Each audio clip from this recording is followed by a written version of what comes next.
നമസ്കാരം. Car info ചാനലിലെ മറ്റൊരു വീഡിയോയിലേക്ക് വീണ്ടും സ്വാഗതം. കേന്ദ്ര മോട്ടോർ വാഹന ചട്ടം ഭേദഗതി ചെയ്യുന്നു എന്ന വാർത്ത കഴിഞ്ഞ ദിവസം പുറത്തു വന്നിരുന്നു. നമ്മുടെ വാഹനം ഇനി കേരളത്തിലെ ഏത് RTO ഓഫീസിന് കീഴിലും രജിസ്റ്റർ ചെയ്യാം.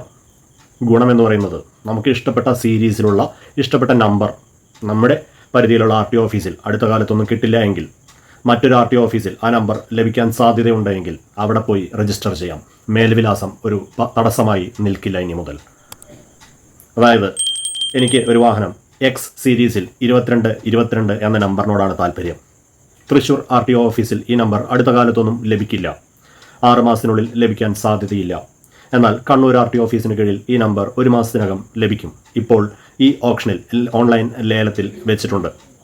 അങ്ങനെയാണെങ്കിൽ തൃശ്ശൂരുള്ള എനിക്ക് കണ്ണൂർ RTO ഓഫീസിൽ ലേലത്തിൽ പങ്കെടുക്കാൻ സാധിക്കും ഇനി മുതൽ. ഈ നിയമം കേരളം നടപ്പിലാക്കി കഴിഞ്ഞാൽ ഇതിൻ്റെ ഗുണവും ദോഷവും 1-2 വിഷയങ്ങളാണ് ഇന്ന് ചർച്ച ചെയ്യുന്നത്.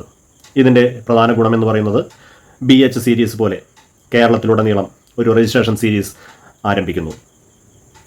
ഏത് ഭാഗത്തുള്ള ഒരാൾക്കും സംസ്ഥാനത്തിനകത്ത് ഏത് RTO ഓഫീസിലും ഈ പറഞ്ഞ പോലെ തൃശ്ശൂരുള്ള ആൾക്ക് കണ്ണൂർ RTOന് കീഴിൽ ഇഷ്ടമുള്ള നമ്പർ രജിസ്റ്റർ ചെയ്ത് ഉപയോഗിക്കാം ഇനി മുതൽ.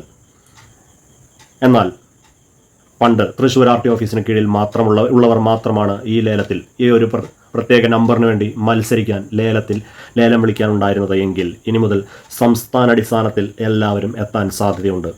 നേരത്തെ പറഞ്ഞ ഉദാഹരണം X22 എന്ന സീരീസ് നമ്പറിന് വേണ്ടി മത്സരം കനക്കും. ഒരുപാട് അപേക്ഷകർ കണ്ണൂരിലേക്ക് എത്തും. കണ്ണൂർ RTOന് കീഴിൽ അവിടുത്തെ തദ്ദേശവാസികൾ കുറഞ്ഞ തുകയ്ക്ക് ലേലം പിടിച്ചേക്കാവുന്ന ഈ രീതി അവസാനിക്കാൻ പോകുന്നു. സംസ്ഥാന സർക്കാരിന് സുവർണാവസരം തന്നെ. ചിലർക്കെങ്കിലും സംശയം തോന്നാം, BH സീരീസ് നടപ്പിലാക്കാത്ത കേരളം ഇത് നടപ്പിലാക്കുമോ എന്ന്. എന്തായിരുന്നു BH സീരീസിൻ്റെ തടസ്സം കേരളം മുന്നോട്ട് വെച്ചത്? 2 വർഷത്തെ റോഡ് ടാക്സ് അല്ലെങ്കിൽ 3 വർഷത്തെ റോഡ് ടാക്സ് മാത്രമാണ് സർക്കാരിന് ലഭിക്കുക. നിലവിൽ ഒരു വാഹനം കേരളത്തിൽ രജിസ്റ്റർ ചെയ്താൽ 15 വർഷത്തെ റോഡ് ടാക്സ് ലഭിക്കുന്നു. ഇവിടെ 15 വർഷത്തെ റോഡ് ടാക്സ് കേരളത്തിന് ലഭിക്കുക തന്നെ ചെയ്യും. അത് നഷ്ടപ്പെടുന്നില്ല. മാത്രമല്ല, ഈ ഓപ്ഷൻ വഴി ഫാൻസി നമ്പറിന് വേണ്ടിയുള്ള മത്സരം കനക്കുമ്പോൾ ലേലത്തുകയായി ലഭിക്കാൻ പോകുന്നത് ഖജനാവിലേക്ക് കോടികൾ ഒഴുകിയെത്താൻ സാധ്യത.